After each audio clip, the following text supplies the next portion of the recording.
Yes. Mr. Anthony Vittone is Vice President and General Counsel of Swimways Corporation in Virginia Beach, Virginia. Swimways Corporation manufactures leisure and recreational water products. The Swimways brand has been around for over 35 years and can be found at major retailers and individual pool dealers alike. Welcome, Mr. Vittone. Mr. Chairman, Ranking Member Phelan, and members of the committee, thank you for holding this hearing and giving me the opportunity to talk with you about the issues small businesses are facing as a result last year of the passage of the Consumer Product Safety Improvement Act. My name is Anthony Vittone, and I am the Vice President and General Counsel of Swimways. Swimways is a small, privately held, family-owned company headquartered in Virginia Beach, where we employ about 70 hardworking Americans. Swimways designs and makes pool toys for the water. We offer 120 different products to customers ranging from 9 months through adulthood. The Swimways brand of products is sold in 40,000 storefronts with major retailers and individual pool dealers alike. For the past 15 years, Swimways has enjoyed an average rate of growth of 15% a year until 2008. Unfortunately, we took a step backwards last year, and that was directly attributable to two factors: the state of the economy and the passage of the CPSIA. The CPSIA, together with the economy, created a perfect economic storm for us. Swimways' main issue with the CPSIA involves the phthalate restrictions.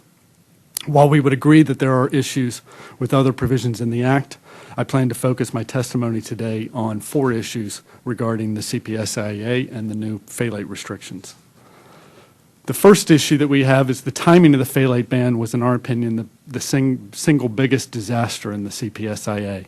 When the European Union and the state of California passed similar phthalate bans, they gave manufacturers and retailers 13 months and 15 months, respectively, to move through their inventories.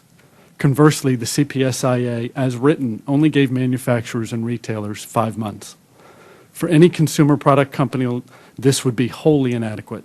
For a seasonal company like Swimways, the time frame was essentially non-existent. I am sure that the members will understand that there are not a lot of pool toys being sold in the fall and the winter. People buy pool toys when it's hot. Furthermore, whatever time was granted in the CPSIA was completely wasted by the back-and-forth interpretation of the Act's retroactivity on existing inventory. The industry relied on the CPSC's General Counsel's opinion that the new regulations would only apply for inventory manufactured after February 10th. When the New York court in February overruled that interpretation, the retailers went into a complete panic. They had 4 days to review their inventory, determine which products were compliant with the CPSIA, and remove that merchandise from the shelves. As a result of the severely compressed timeline, broad-brush reactionary decisions were made, and manufacturers like Swimways were expected to absorb the cost.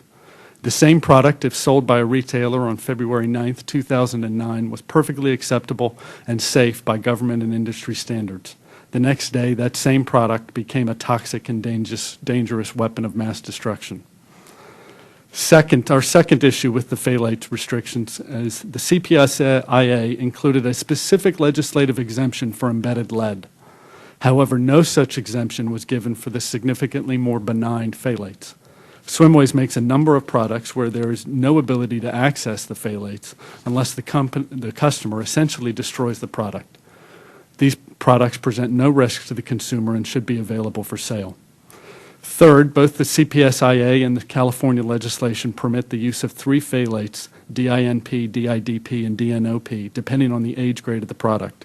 The California legislation only prohibits these 3 phthalates for child care articles and toys that are capable of going in the mouth if they are intended for children 3 and under, while the CPSIA forbids them for children up to 12 months. We manufacture a product called the Rainbow Reef fish.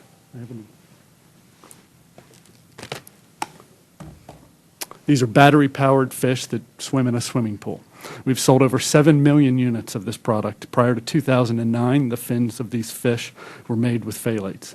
Even though this Rainbow Reef fish is age-graded 5+, there are nearly 15,000 units of this product that are now useless and will have to be destroyed. The only reason is because those fins are capable of going into a child's mouth. They're not going to come off, but they're capable of being chewed on.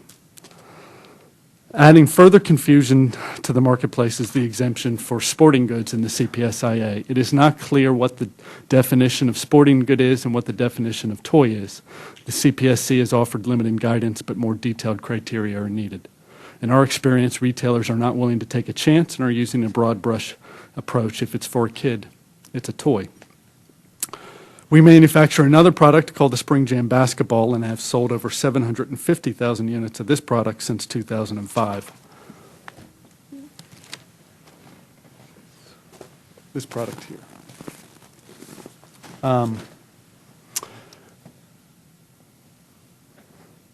large retailer had approximately 10,000 units of this product on their store shelves, and they immediately removed them on February 10th. We reviewed the item with them, argued that it was a sporting good, offered to sort through the inventory because some of the inventory was 2009 inventory and was phthalate free. They destroyed it all 10,000 units, even though less than 15% of that inventory of those 10,000 units had phthalates in them. All of them were put into the shredder. Under the California Act, these goods would have been compliant. If there had been an embedded phthalate exemption, these goods would have been compliant. Had the CPSIA allowed more time to move through existing inventory, this problem wouldn't have occurred. The retailer is now insisting on a $100,000 credit for the destruction of the Spring Jam inventory, and other retailers have destroyed other copies of the same. I'll wrap up. I'm already over, but suffice it to say, Mr. Chairman, Swimways Corporation has incurred about $1 million in expenses as a result of this legislation. We ask for your help.